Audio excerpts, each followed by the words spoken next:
À partir de ce lundi, le Mali va célébrer chaque année du 21 novembre au 20 décembre le mois de la santé et de la protection sociale. Tout un mois pour informer et sensibiliser les populations sur notre système de santé tout en améliorant leur accès aux soins. Le Premier ministre par intérim a donné le coup d'envoi de la première édition ce matin.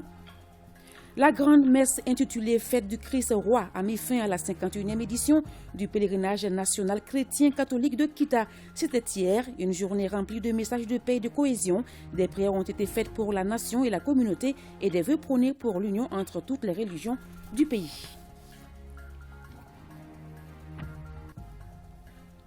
Le monde se souvient des victimes de la route. Le Mali est solidaire à cette action. L'édition 2022 a pour thème se souvenir, soutenir et agir. Une opportunité saisie par le ministère des Transports et des Infrastructures et ses partenaires pour sensibiliser les usagers de la route sur le port du casque. Lundi 21 novembre, bonsoir chers téléspectateurs, bienvenue avec moi dans ce studio, Ibrahim Traoré pour la lecture d'un communiqué du gouvernement. Bonsoir Ibrahim. Bonsoir Salimata Daou, communiqué numéro 42 du gouvernement de la transition. Le gouvernement de la transition a pris note de l'annonce faite par la France le 16 novembre 2022 des mesures suivantes. A. La suspension de son aide publique au développement à destination du Mali au motif fallacieux de la coopération militaire Mali-Russie et des risques de détournement de cette aide. B. L'octroi direct aux ONG françaises des fonds mis à disposition dans le cadre de l'action humanitaire de la France au Mali. Le gouvernement de la transition réaffirme que ces allégations fantaisistes sont sans aucun fondement et considère cette annonce de la junte française comme un non-événement. Le gouvernement de la transition rappelle que cette déclaration n'est qu'un subterfuge destiné à tromper et manipuler l'opinion publique nationale et internationale aux fins de déstabilisation et d'isolement du Mali. En effet, depuis février 2022, la France a notifié par voie diplomatique la suspension de sa coopération au développement en faveur du Mali. Le gouvernement de la transition rappelle que dans le cadre de la refondation de l'État, son Excellence le colonel Assimi Goïta, président de la transition, chef de l'État, a défini 3 principes, à savoir 1. Le respect de la souveraineté du Mali. 2. Le respect des choix de partenaires et des choix stratégiques opérés par le Mali. 3. La prise en compte des intérêts vitaux du peuple malien dans les décisions. En application de ces principes, cette décision de la France, prise depuis février 2022, ne suscite aucun regret, d'autant plus qu'elle contribue à la restauration de notre dignité, bafouée par une junte française spécialisée d'une part dans l'octroi d'aides déshumanisantes pour notre peuple et utilisée comme moyen de chantage des gouvernants, et d'autre part dans le soutien actif aux groupes armés terroristes opérant sur le territoire malien. En conséquence, le gouvernement de la transition décide d'interdire avec effet immédiat toutes les activités menées par les ONG opérant au Mali sur financement ou avec l'appui matériel ou technique de la France, y compris dans le domaine humanitaire. Le gouvernement de la transition invite le peuple malien à rester serein et à soutenir les autorités de la transition dans leur noble mission de refondation de l'État et de lutte implacable contre les groupes terroristes. Que Dieu bénisse le Mali et préserve les Maliens. Bamako, le 21 novembre 2022, le ministre de l'Administration territoriale et de la décentralisation, porte-parole du gouvernement, Premier ministre par intérim, colonel Abdoulaye Maïga. Merci Ibrahim. Restez avec moi pour suivre ce reportage. Le mois de la santé et de la protection sociale est désormais institué au Mali. Les activités de la première édition ont été lancées ce lundi par le Premier ministre par intérim, colonel Abdoulaye Maïga. L'institutionnalisation de ce mois permet l'accès des populations aux soins et mieux faire comprendre notre système de santé et de protection sociale. L'édition est célébrée sous le thème « Une approche innovante d'amélioration des soins de santé des populations par le renforcement de la communication pour le changement social et de comportement ». Le compte rendu avec Barakissa Ouattara, Abdoulaye Diarra. C'est désormais inscrit à l'agenda. Tout est mois consacré à la santé et à la protection sociale. L'initiative vient des plus hautes autorités avec comme maître d'œuvre le ministère de la Santé et du Développement social. Cette nouvelle stratégie servira de cadre d'échange et de partage avec l'ensemble des populations en vue d'améliorer l'accès aux soins de santé et du coup apporter une réponse aux problèmes qui minent notre système de santé. Cette première édition de novembre 2022, dont le thème porte sur une approche innovante d'amélioration de la santé des populations par un renforcement de la communication pour le changement social et de comportement, nous donne l'occasion de renouveler l'engagement de la société civile qui ne ménagera aucun effort pour l'atteinte des résultats escomptés. L'objectif de ce mois est d'augmenter le niveau de connaissance des femmes, des hommes, des filles et des garçons pour qu'ils puissent être les acteurs de l'amélioration de leur santé en adoptant les bons comportements dans un contexte marqué par la pandémie de la COVID-19. Si jusque-là, le système de santé n'est pas à hauteur de souhait, ces 4 semaines d'activité et de communication pourront inverser la tendance. Pour cela, le Premier ministre par intérim compte sur la presse pour accompagner cette initiative pour le bonheur des Maliens. Comme vous le savez, l'amélioration de la santé des populations demeure une priorité du gouvernement. À ce titre, je félicite Madame le ministre de la Santé et du Développement social et le ministre délégué chargé de l'action humanitaire pour cette initiative opportune qui offrira sans aucun doute un cadre de communication et d'échange avec les acteurs du système, avec surtout ceux bénéficiant des prestations en vue de leur permettre de mieux cerner leur rôle et leurs responsabilités. Notre système de santé et de protection sociale offre des opportunités pour le plein épanouissement de nos populations. Mais une insuffisance notoire de communication et d'information empêche l'observation d'indicateurs à hauteur de souhait. Les activités du mois sont réparties en semaines thématiques et se déroulent sur toute l'étendue du territoire national. Cette première édition du mois de la santé et de la protection sociale marque donc le début d'une vraie réforme au niveau du système de la santé.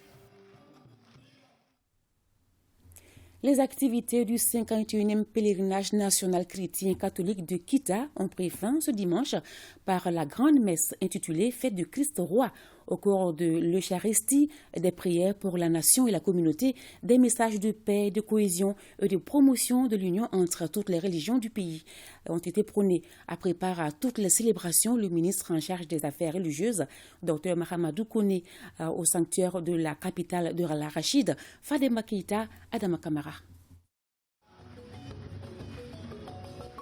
Ces voix attrayantes et uniformes implorent et magnifient le Seigneur. Ils sont tous en tenue multicolore, dominés de blanc. Les éléments de la chorale du diocèse de Sens tiennent en haleine les fidèles pèlerins présents à cette fête du Christ Roi qui marque la fin de la liturgie de l'année C. Au-delà des messages poignants de cohésion sociale, d'amour du prochain véhiculé, l'évêque du diocèse de Sens lance un appel patriotique à la communauté chrétienne, voire à tous les Maliens.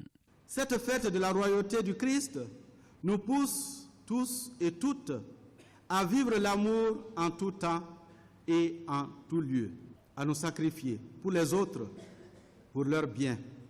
Cheikh Salah Mohamed Tapili, marcheur musulman aux côtés de ses confrères chrétiens depuis 2010, prône l'union de toutes les religions du pays et félicite le cardinal et sa communauté pour leur engagement et esprit fraternel envers tout le monde.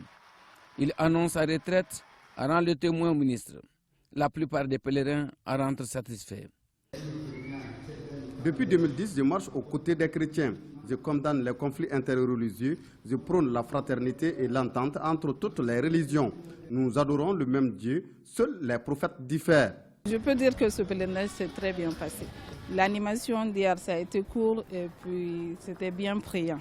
On a aimé le sketch et les chants étaient un peu plus faciles. Le président de la commission d'organisation du pèlerinage félicite l'ensemble des participants et les partenaires. Cette Eucharistie solennelle est aussi l'occasion de solliciter l'engagement de tous pour qu'il y ait suffisamment de bancs avant la 52e édition.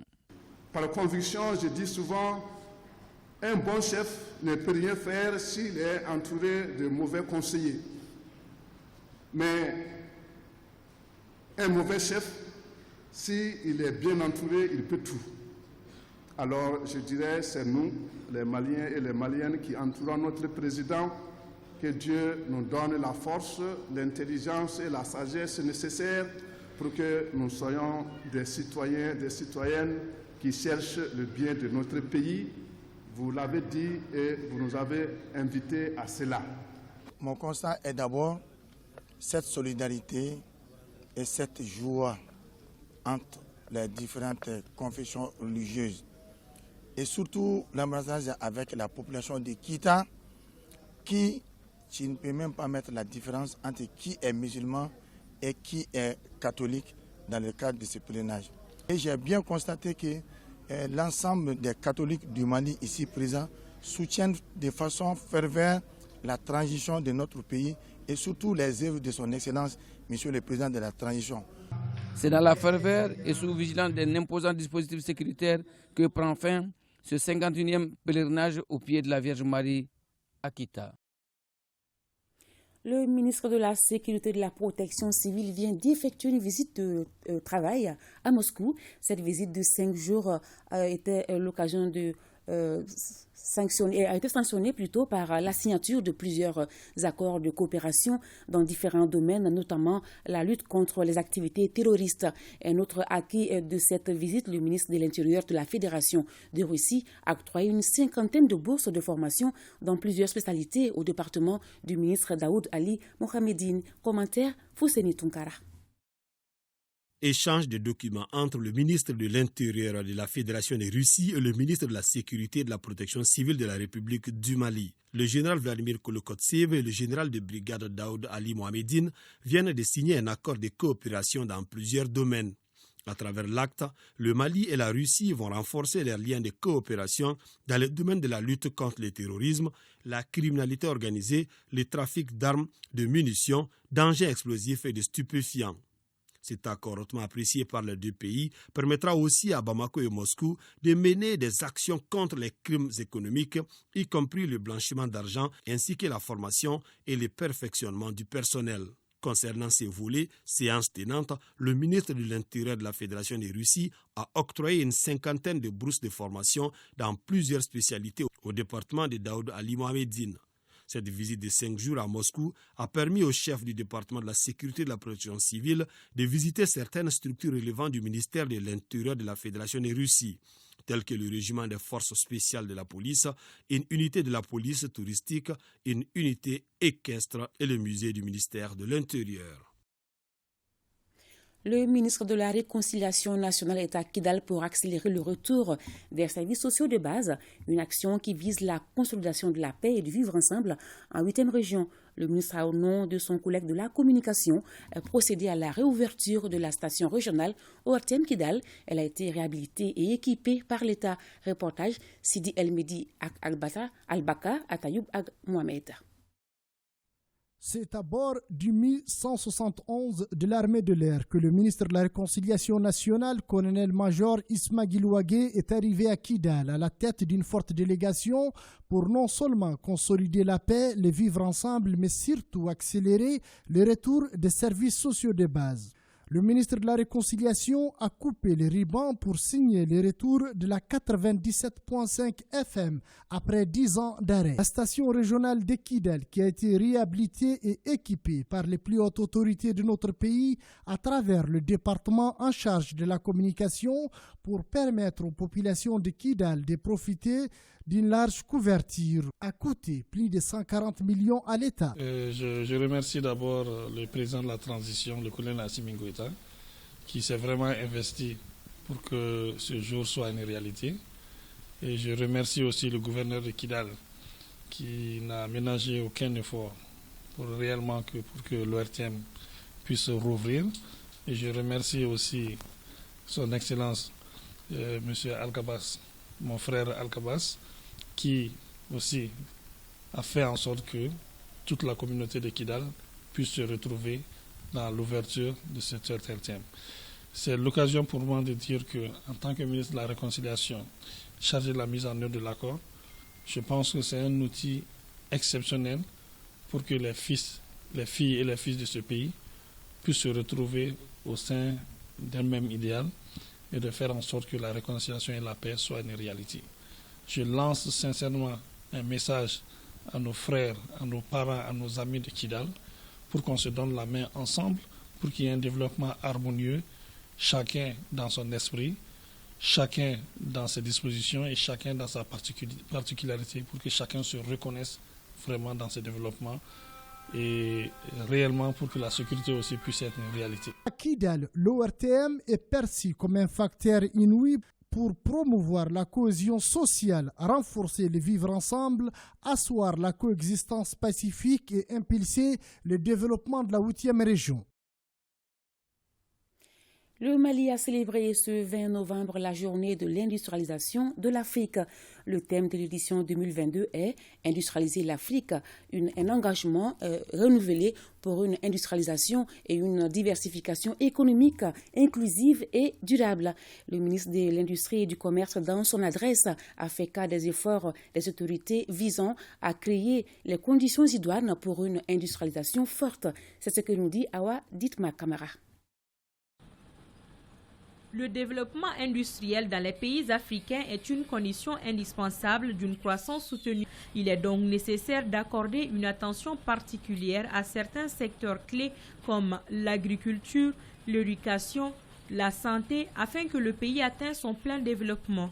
À l'heure du bilan, le constat n'est pas tout à fait reluisant dans les pays africains. Cette journée a pour but d'inciter les pays africains à s'engager davantage dans le processus de développement industriel, susciter une prise de conscience collective au niveau mondial nécessaire à la mobilisation de l'appui international en faveur du développement industriel de l'Afrique, amener les communautés internationales à œuvrer résolument en faveur de l'industrialisation de l'Afrique. Le Mali, pour sa part, a posé des jalons importants du développement industriel durable grâce à l'appui de ses partenaires. Parmi ces avancées, on note la actualisation du programme de restructuration et de mise à niveau des entreprises industrielles phase de relance de 2022-2024, l'élaboration de 48 avant-projets de normes alignées dans les 3 langues officielles, français, anglais et portugais, et présentées en enquête publique. L'organisation de la Semaine des marques au Mali, la réalisation de l'étude de faisabilité pour la réalisation de centres incubateurs dans la région de Koutchala. Toutes ces actions concourent à la création des conditions optimales pour une industrialisation forte. Et en la matière, notre pays regorge d'énormes potentialités. Aujourd'hui, nos indicateurs en matière d'industrialisation nous interpellent tous. En 2021, le parc industriel comptait 1087 entreprises industrielles, dont 991 en activité, 21,91 milliards de francs CFA d'investissement réalisés, 19 nouveaux projets réalisés, 675 nouveaux emplois créés par les projets réalisés, 16,3% de la part de l'industrie dans le PIB et celui du secteur secondaire de 20,6%. Or, notre pays, le Mali, dispose d'énormes ressources agricoles, naturelles et minières. Pour notre part, je puis vous assurer que le gouvernement de la République du Mali s'attellera à créer les conditions optimales pour une industrialisation forte de notre pays. Et le ministre de l'Industrie et du Commerce d'inviter les opérateurs économiques à plus d'engagement en faveur de l'industrialisation de notre pays. Le ministère des Transports et des Infrastructures et ses partenaires ont célébré ce dimanche la Journée mondiale du souvenir des victimes de la route. L'édition 2022 a pour thème « Se souvenir, soutenir et agir ». L'événement est mis à profit pour sensibiliser les usagers de la route sur le port du casque. Reportage Souleymane Sidibé. Le Mali, à l'instar de la communauté internationale, célèbre la Journée mondiale du souvenir des victimes des accidents de la route. Elle est commémorée chaque 3e dimanche du mois de novembre. Pour l'édition 2022, le département des transports célèbre avec les victimes et les personnes vivant avec un handicap. Je suis le chef de service d'accueil des urgences du CHU Gabriel Touré et ce service est souvent appelé service des accidentés à juste titre parce que ce service reçoit par an entre 20 et 25 000 sollicitations par an. Et parmi eux, nous avons à peu près 60% qui sont en fait des accidentés de la voie publique, ce qui représente à peu près 12 000 admissions par an. Nous devons être la cible pour sensibiliser les gens. Déjà, nous connaissons déjà qu'est-ce que c'est que le handicap. Il ne faut pas qu'on nous rajoute encore. La 11e édition de la journée du souvenir des victimes des accidents de la route se tient sous le thème « Se souvenir, soutenir et agir ». Se souvenir des centaines de mères, pères, sœurs, frères, filles, fils, amis et collègues qui ont perdu la vie sur nos routes. Soutenir les personnes endeuillées et celles qui souffrent des conséquences durables du traumatisme physique, psychologique et des conséquences économiques qu'elles ont subies et qu'elles subissent au quotidien. Agir et enfin agir pour que ces tragédies évitables cessent sur nos routes dès maintenant. Une célébration qui s'inscrit parfaitement dans la vision du président de la transition, chef de l'État, son Excellence le colonel Assimi Goïta. La journée fut opportune pour le ministère et ses partenaires de sensibiliser les populations sur le port de casque à travers des sketchs. Et c'est sur une remise des kits des premiers soins aux hôpitaux que la cérémonie a pris fin. Les activités de la 18e édition de la Semaine nationale de la sécurité routière sont lancées aujourd'hui. Le thème retenu pour cette édition 2022 est « Respect de la limitation de vitesse et port du casque de protection, une nécessité vitale ». À l'occasion de cette activité, le ministre des Transports s'adresse aux usagers de la route. Souleymane Sidibé. Instituée en 2002 par le gouvernement du Mali, la Semaine nationale de la sécurité routière a pour objectif de cibler un thème central sur lequel les acteurs réunis au sein du Comité national de la sécurité routière doivent agir pour renforcer la sécurité des usagers de la route. 21 novembre 2022, notre pays lance sur toute l'étendue du territoire national les activités de la 18e édition de la Semaine nationale de la sécurité routière. Comme vous le savez, les problèmes de l'insécurité routière qui affectent toutes les couches sociales a pris des proportions inquiétantes, devenant une préoccupation majeure aussi bien pour les usagers et riverains de la route que pour les pouvoirs publics en charge de la gestion de la sécurité routière. Pour l'édition 2022, le thème retenu est « Respect de la limitation de vitesse et port des casques de protection, une nécessité vitale ». À travers ce thème, nous avons voulu, en collaboration avec les autres partenaires impliqués dans la lutte contre l'insécurité routière, susciter un changement de comportement en appelant les uns et les autres à se familiariser avec le port des casques de protection et une invite à tous les conducteurs d'engins motorisés à respecter la limitation de vitesse. En effet, malgré son importance vitale, le port des casques s'est heurté ces dernières années à une réticence de certaines personnes qui considèrent que le casque n'est pas adapté au climat chaud et provoque des malaises. Les casques détériorent la qualité esthétique de la coiffure. La survenance des accidents est un phénomène inéluctable et lié au destin. Fort heureusement, à la faveur des campagnes de sensibilisation lancées depuis mars 2022 par mon département et les ministères concernés, par la sécurité routière, un grand nombre d'usagers de la route a adhéré au port des casques de protection.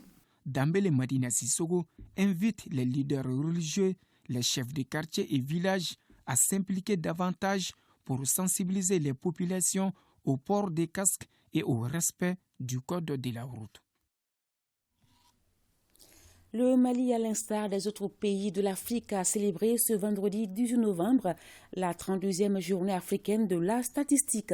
Cette célébration vise à sensibiliser les décideurs, les partenaires techniques et le grand public sur l'importance de la production des données statistiques dans la planification des politiques, stratégies et programmes de développement. Reportage Jules Sambou Sissoko. Dédier une journée à la statistique en Afrique témoigne de toute l'importance des données statistiques dans tous les aspects de la vie économique et sociale. La 32e journée met en exergue les statistiques agricoles au sens large du terme pour mieux accompagner les politiques et améliorer la résilience de l'agriculture, la nutrition et la sécurité alimentaire en Afrique. Cette célébration intervient au moment où la population de l'Afrique atteint plus d'1,4 milliard. Après la réalisation du dénombrement des deux opérations majeures, à savoir le recensement général des unités économiques et le recensement général de la population et de l'habitat, les efforts du système statistique national du Mali doivent se tourner maintenant vers la réalisation du recensement général agricole, ce qui permettra d'avoir une compréhension plus complète de la structure économique et socio-démographique de notre pays et fournir ainsi aux décideurs des indicateurs pertinents pour mieux planifier les activités visant le bien-être du grand public. Promouvoir, vulgariser et sensibiliser les décideurs, les partenaires techniques et financiers, les producteurs, les chercheurs et le grand public, c'est l'objectif premier de cette célébration. Les statistiques sont nécessaires au niveau des ménages. Les statistiques sont nécessaires au niveau du producteur, de l'agriculteur, des paysans, du transporteur, du commerçant et surtout des décideurs politiques qui ne peuvent pas, à mon avis, réfléchir, élaborer des stratégies et faire des projections sans de données statistiques fiables.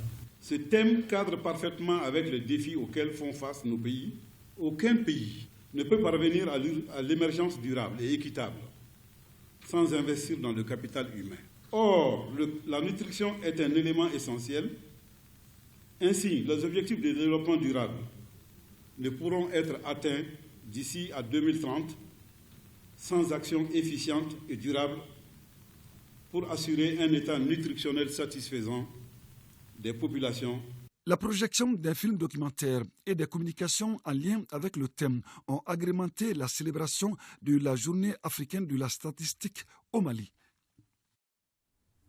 Ouverture ce matin de la deuxième audience ordinaire du tribunal militaire de Bamako. Vol d'armes de guerre, escroquerie et vol de motos, tous commis dans un environnement militaire ou faisant intervenir des militaires en complicité avec des civils.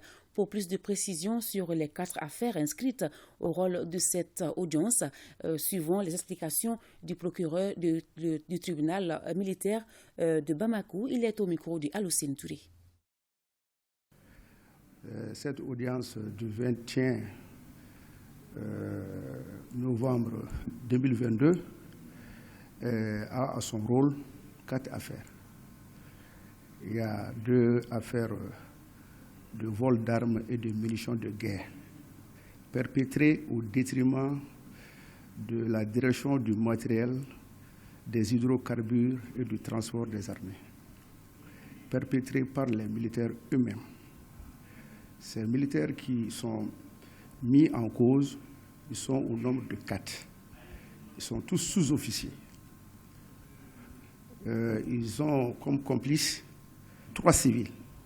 La deuxième affaire est aussi une affaire de vol d'armes et de munitions de guerre. Cette infraction est perpétrée par 4 militaires. Et ils sont tous des hommes du rang. Ils sont soldats de première classe. Et aussi, ils travaillent à la direction préjudice de laquelle les infractions ont été commises. Ils sont tous militaires à la direction du matériel, des hydrocarbures et du transport des armées. La troisième affaire, c'est une affaire d'escroquerie. Ils vont comparaître à la barre pour répondre du délit d'escroquerie. Ces faits-là sont prévus et punis par la loi. Bon, les faits-là ont été commis dans la garnison de Bafo, à Ségou.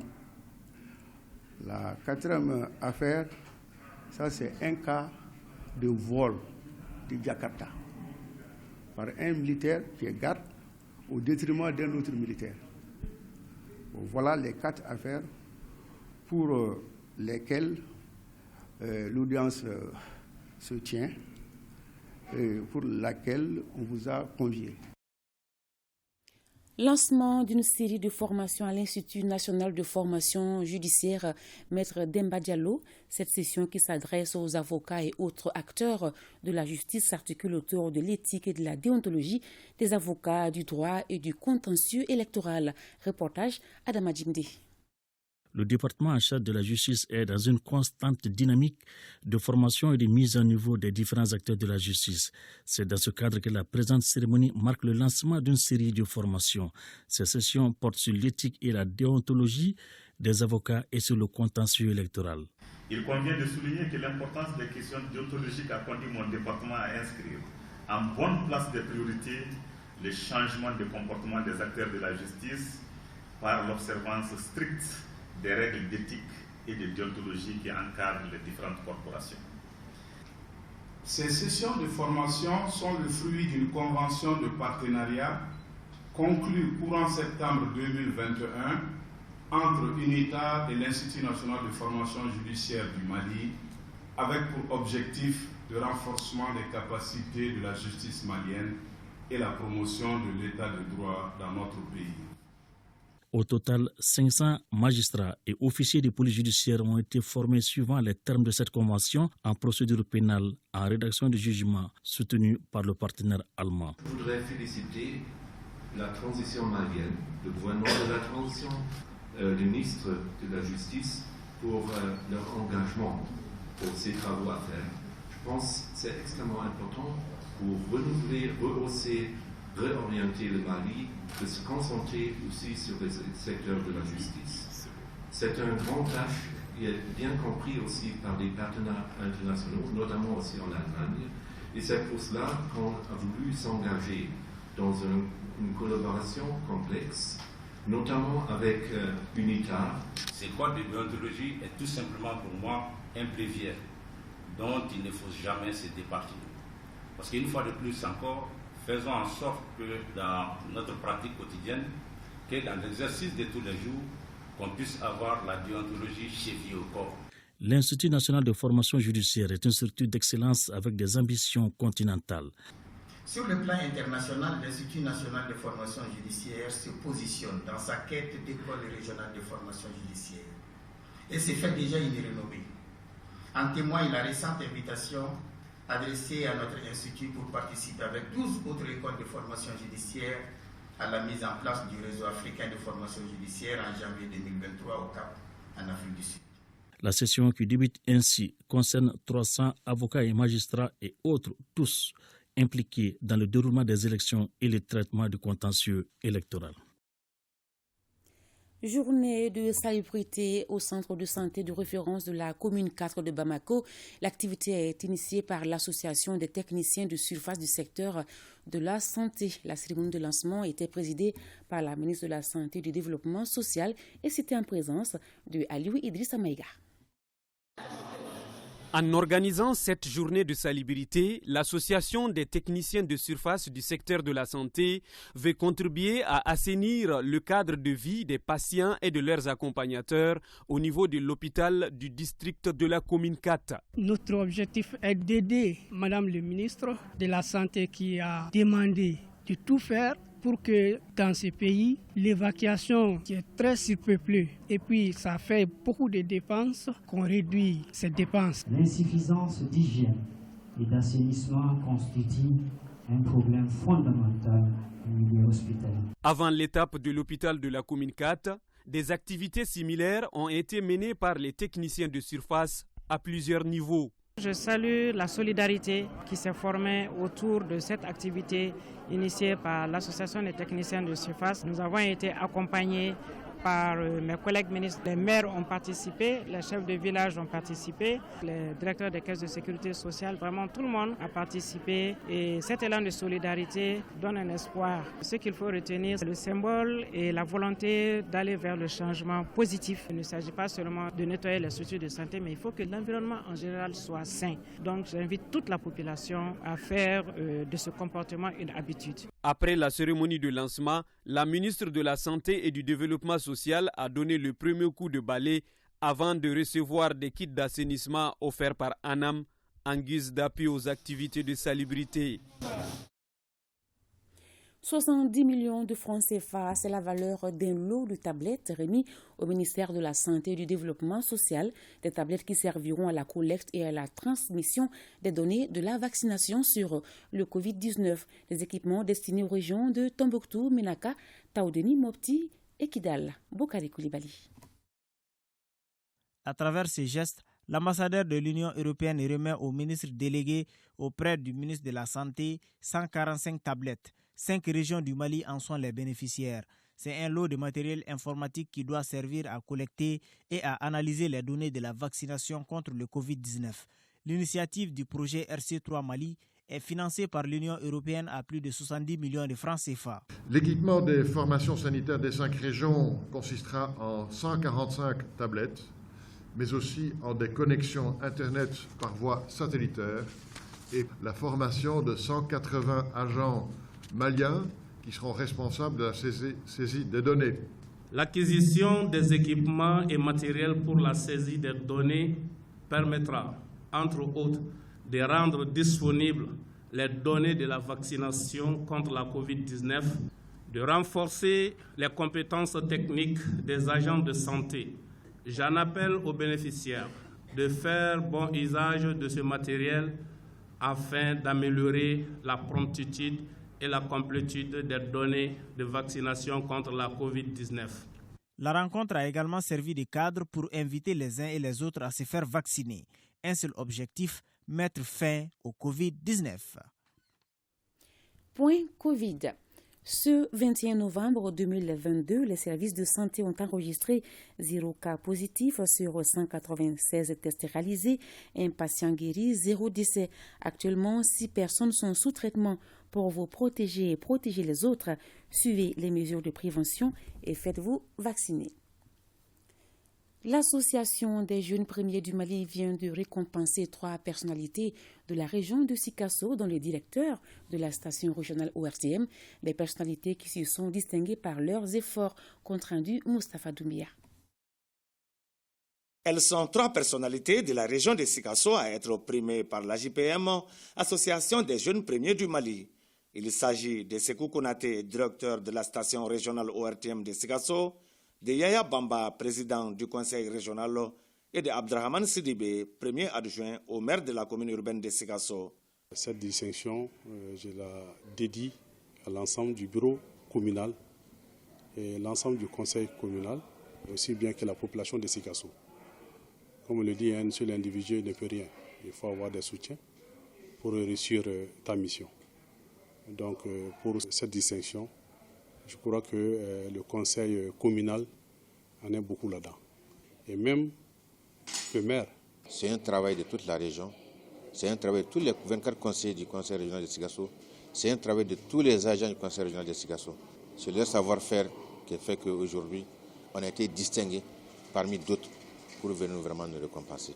Chacun des 3 récipiendaires a reçu 3 attestations, dont une pour les services rendus, une pour les remerciements et l'autre pour la reconnaissance. À ces attestations s'ajoute une médaille pour chaque personnalité. L'association des jeunes premiers du Mali, avant de faire la distinction, on mène d'abord l'enquête auprès des gens qu'on veut distinguer. Maintenant, l'enquête se poursuit avec les éléments de l'AJPM qui sont à Sikasso ici, qui connaissent les personnalités de Sikasso ici. C'est à travers eux qu'on a pu faire cette distinction.